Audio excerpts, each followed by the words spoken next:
Olá, é um prazer poder estar novamente com vocês, amigos queridos do Centro Espírita Ibirajara, dentro dessa nova configuração, né? Esse é o nosso novo normal, tão distantes e tão próximos pelos nossos interesses, pelos nossos corações, né? Pela nossa sintonia.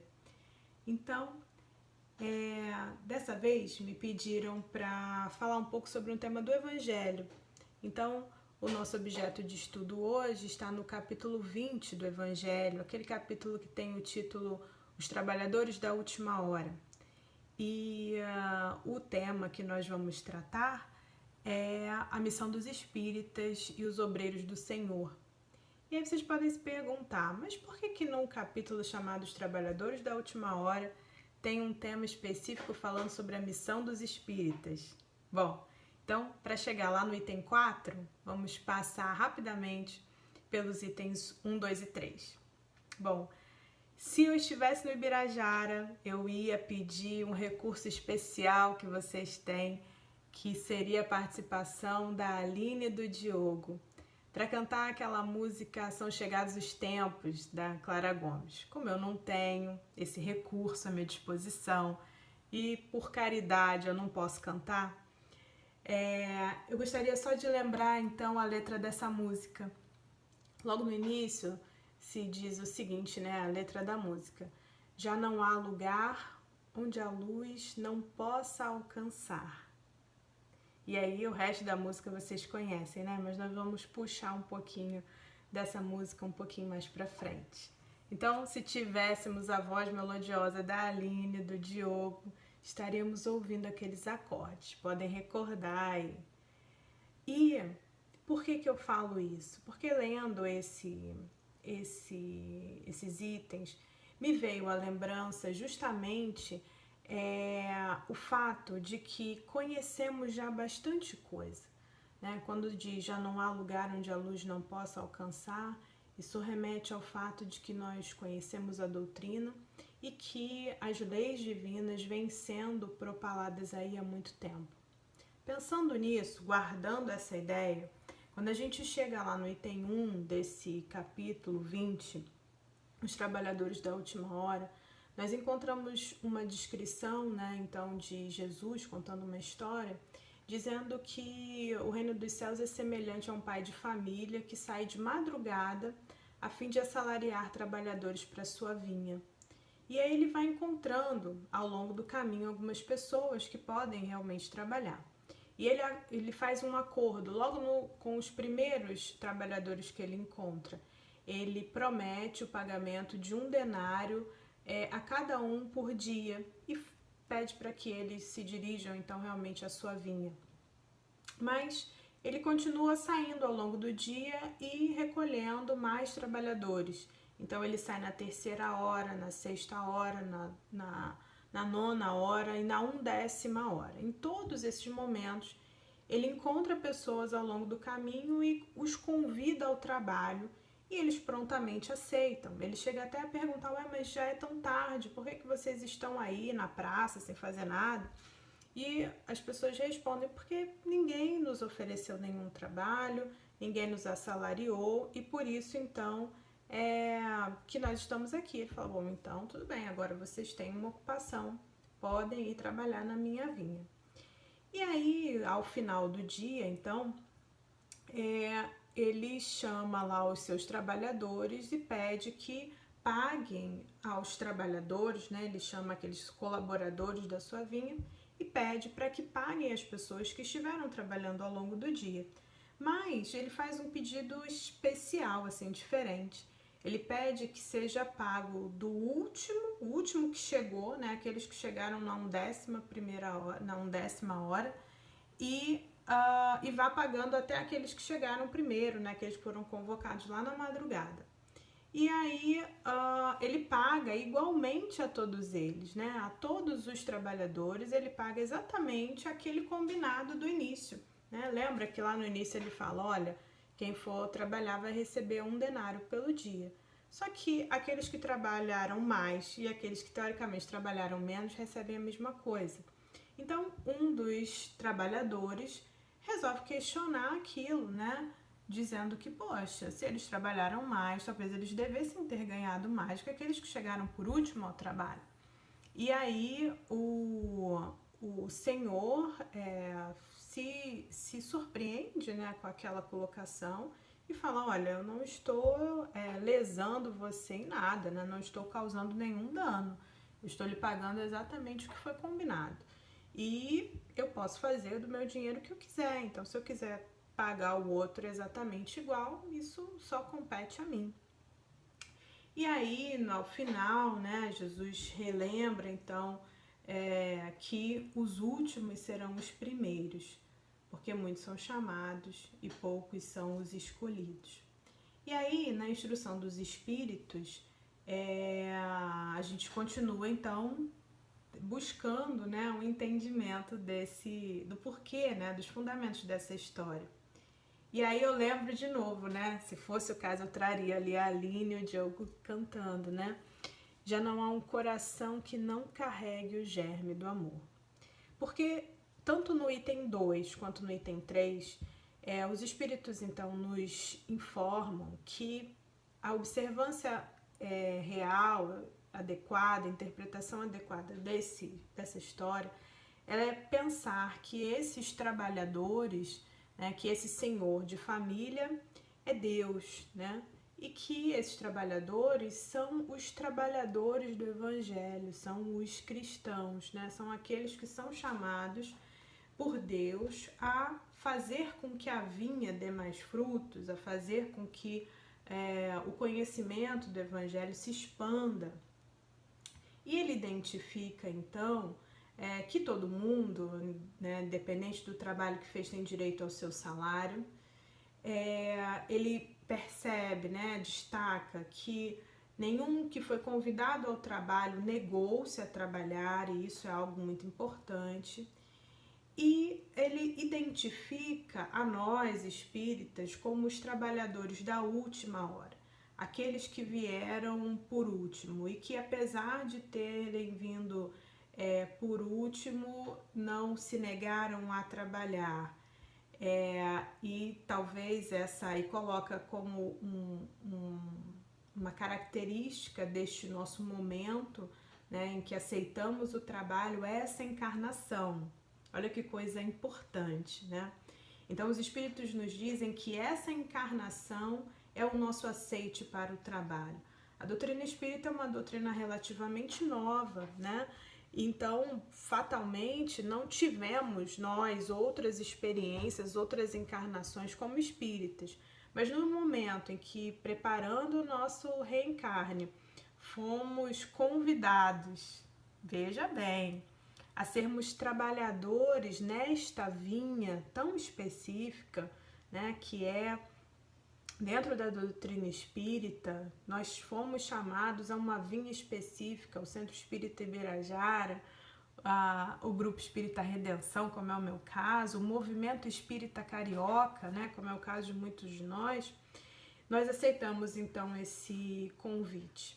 E aí ele fala então que nós não podemos de maneira nenhuma desprezar ou tratar de forma leviana ou com desatenção todos aqueles que vieram antes, todos aqueles que nos precederam.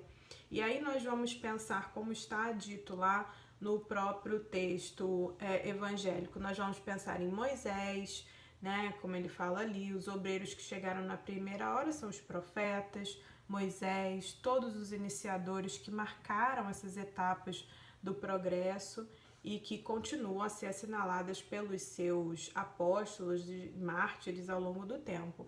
Né? Se nós olharmos para o próprio Evangelho, segundo o Espiritismo, nós vamos ver que o capítulo 1 faz essa trajetória, né?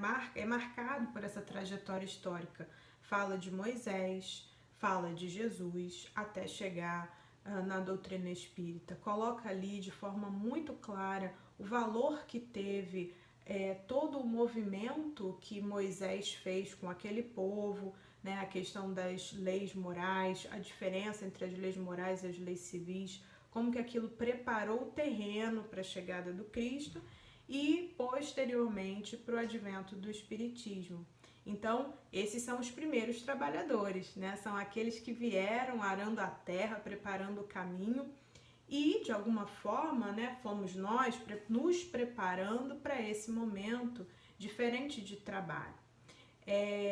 Então, se fala que os últimos a chegar, que somos nós, aproveitam os labores intelectuais dos predecessores, porque o homem herda do homem, porque Deus abençoa a solidariedade. E dentro dessa lógica, nós pensamos também em todos aqueles que deram início, deram vazão a esse movimento espírita como nós conhecemos, né? Aqueles que chegaram antes de nós, que fizeram esse caminho, né? Que constituíram as nossas casas espíritas, que trabalharam para que elas estivessem hoje, né, como estão, aqueles que são os nossos exemplos, né, dentro do próprio movimento, e que caracterizam então a forma como o movimento espírita, por exemplo, também se estabelece na nossa cidade, no nosso país, né, de forma tão característica. E aí nos lembra que temos uma responsabilidade, certamente, de continuarmos a obra que iniciamos. Nós estamos cientes do processo reencarnatório, cientes que não reencarnamos como espíritas, provavelmente não encarnamos como espírita anteriormente, né? Essa talvez seja a nossa primeira experiência, mas já temos o conhecimento religioso trazido, né, de outras encarnações. E aí estamos aqui novamente para continuar o progresso do nosso próprio pensamento nesse sentido e alavancar todo esse movimento de organização doutrinária. Interessante isso, né? E aí sabemos então que herdamos meio que de nós mesmos, né, algumas responsabilidades. Por isso que na sequência o texto, né, o item 4, que é efetivamente o nosso objeto de estudo, vem falando sobre a missão dos espíritas. Então, se nós, né, herdamos esse movimento, nós herdamos já esse caminho, né, de certa forma pegamos essa terra de alguma forma trabalhada, se fomos nós mesmos os trabalhadores daquela primeira hora e que hoje recebemos também o fruto dos nossos trabalhos, o que cabe a nós fazer? Aí a gente puxa ali no Diogo de novo para cantar pra gente, e aí seria: já podemos divisar ao final da estrada de luta e dor os olhos calmos e serenos do Senhor. E são chegados os tempos, não temos tempo a perder. Já foi lançada a semente, vieram todos os profetas, Moisés, o Cristo, os primeiros espíritas, né, os iniciadores desse movimento, mas hoje nós olhamos e vimos, nossa, há tanta coisa a se fazer. E na música vai falando, né, acolher corações, amar é o nosso papel. Então, a proposta é pensar, né, qual é o nosso papel agora diante desse movimento que já foi feito, diante dessa terra que já está, né, arada, pronta para receber algo mais. Já foi lançada a semente, né? A gente poderia até estar num momento de colher, né, muitos frutos, e claro que já temos colhido bastante frutos das semeaduras que foram feitas anteriormente. E ele começa a falar, então, qual seria a missão dos espíritas. E aí fica claro que a missão é trabalho, né? A missão do espírita é trabalhar. Trabalhar na divulgação do espiritismo, trabalhar na divulgação das ideias relacionadas à reencarnação, a elevação dos espíritos conforme o seu próprio esforço, conforme a sua dedicação a se tornarem melhores do que foram antes, conforme a exemplificação cotidiana das suas convicções e das consequências dessas convicções. E aí o texto vem trazendo vários alertas em relação a isso, né? E fala que é um momento em que nós devemos realmente nos dedicar à propagação dessas ideias, momento em que talvez devamos sacrificar ou ajustar, né, os nossos hábitos, os nossos trabalhos, as nossas melhores energias diante da necessidade de vivenciar de forma plena, mais dedicada possível pelo menos, a essa doutrina, como forma de pregá-la na nossa vivência cotidiana.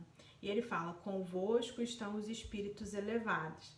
Claro que isso não quer dizer que vivenciar tudo isso, transformar, vai ser algo simples, né? Mas contamos com a ajuda dos espíritos elevados, sabemos, contamos com cada um de nós, né? Com o seu espírito protetor, contamos com os benfeitores da nossa casa, contamos com os dirigentes dos trabalhos em que estamos envolvidos. Então, ele continua falando, né? Então é necessário que possamos doar, sim, o nosso suor a esse terreno que a gente quer ver semear, frutificar. A nossa casa espírita conta conosco, tanto quanto os benfeitores contam conosco para fazer efetivamente o trabalho, para fazer com que as coisas aconteçam.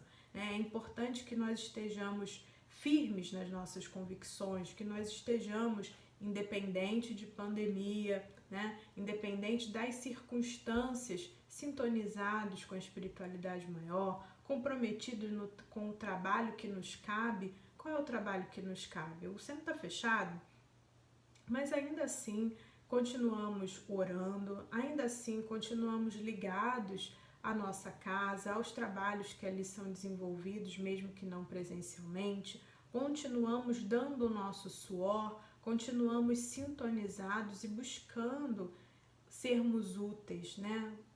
Darmos a nossa parcela de colaboração com toda essa estrutura que nos cerca. E aí ele fala algo interessante, né? É preciso ou é desejável que nós estejamos vivendo neste mundo, que nós estejamos ligados às questões do mundo. Quando ele fala assim: lançai-vos em cruzada contra a injustiça e a iniquidade. Isso então quer dizer que nós devemos estar cientes, presentes no mundo, no tempo em que nos cabe, mas trabalhando para que esse mundo se transforme, trabalhando para que esse mundo seja melhor. Cabe a nós um exemplo importante nesse momento de apoio às pessoas que mais precisam. Por isso os trabalhos, por exemplo, como atendimento fraterno continuam acontecendo, as irradiações, né, as preces, o ombro amigo, aquele nosso amigo que precisa, e as questões do mundo continuam acontecendo e cabe a nós participar com a nossa parcela, seja ficando em casa, usando máscara, lavando as mãos, ajudando aqueles que precisam mais e que não podem sair de casa, seja lutando pelas causas devidas que têm fervilhado nesse momento, né, com todos os problemas sociais que nós já tínhamos, mas que hoje estão muito mais exacerbados por conta das questões relacionadas, por exemplo, né, nesse momento especificamente, a pandemia, a restrição do emprego, a restrição da economia, as restrições de locomoção. A população de rua aumenta e como que nós, que somos espíritas, trabalhadores da última hora, comprometidos com essa transformação desse mundo, nos posicionamos frente a isso, já que isso grita ao nosso redor? A gente pode ajudar de alguma forma? Se uns não podem ir para a rua, mas podem ajudar de outra forma, pense como você pode ajudar. E ele fala que dentro desse contexto, nesse movimento de ajuda, nesse movimento de divulgação, nesse movimento de vivência plena da doutrina, homens simples e ignorantes, vossas línguas se soltarão e falareis como nenhum orador fala. Ide e pregai, que as populações atentas recolherão ditosas as vossas palavras de consolação. Mas eu não tenho o dom da oratória. Mas eu não sei falar. mas no momento em que é necessário o seu testemunho, no momento em que é necessário a sua palavra amiga, no momento em que é necessário se posicionar como espírita, pode ter certeza, as palavras virão. Vá com fé, com confiança, exerça esse poder que esse conhecimento lhe traz, que essa sintonia com a espiritualidade maior pode lhe trazer. Então, ele fala, né? As populações acolherão ditosa as vossas palavras de consolação, de fraternidade, de esperança e de paz. São essas palavras que nós precisamos agora, né? Passamos por um momento bastante difícil, delicado da humanidade. E muitas vezes as pessoas contam conosco para ouvir algo de melhor. Então, que nós não percamos a oportunidade de sermos um ponto de luz, sermos uma palavra de esperança, de sermos uma mensagem de otimismo, né, entre aquelas pessoas com as quais convivemos. Sabendo que as dificuldades são naturais ao caminho, mas nós precisamos estar seguros, atentos, confiantes. Tem uma mensagem de um livro de Emmanuel Chico, que eu acho que é o Vinha de Luz, ou é o Caminho, Verdade e Vida, que tem o título Confia em Ti. Então fala, Deus confia em ti, te dá todas as possibilidades, mas é importante que você confie em você também, né? Então confiemos, né? Estejamos, façamos a nossa casa interior nessa rocha que é essa doutrina, para que possamos seguir mais fortes. Então, ele continua falando, partir então cheio de coragem para remover essas montanhas que são essas iniquidades, para que as próximas gerações só conheçam isso como história. Então, que nós possamos realmente nos posicionar no mundo, na sociedade, como aqueles transformadores, né? Levando esse conceito moral para mudar essa sociedade, para que as pessoas saibam de todas essas coisas absurdas que nós temos vivido ultimamente, né? Nos últimos tempos nós ouvimos falar de mortes inclementes de pessoas negras nos Estados Unidos e no Brasil, algumas ações repetidas por ação desses conceitos tão arraigados do racismo na nossa sociedade, né? Nós abrimos nossos olhos para as desigualdades sociais que afetam mais a uns do que a outros. Nós abrimos nossos olhos para os nossos próprios privilégios e para como muitas vezes esses nossos privilégios determinam que outros tantos vivam de forma tão desigual, né, e tão precária.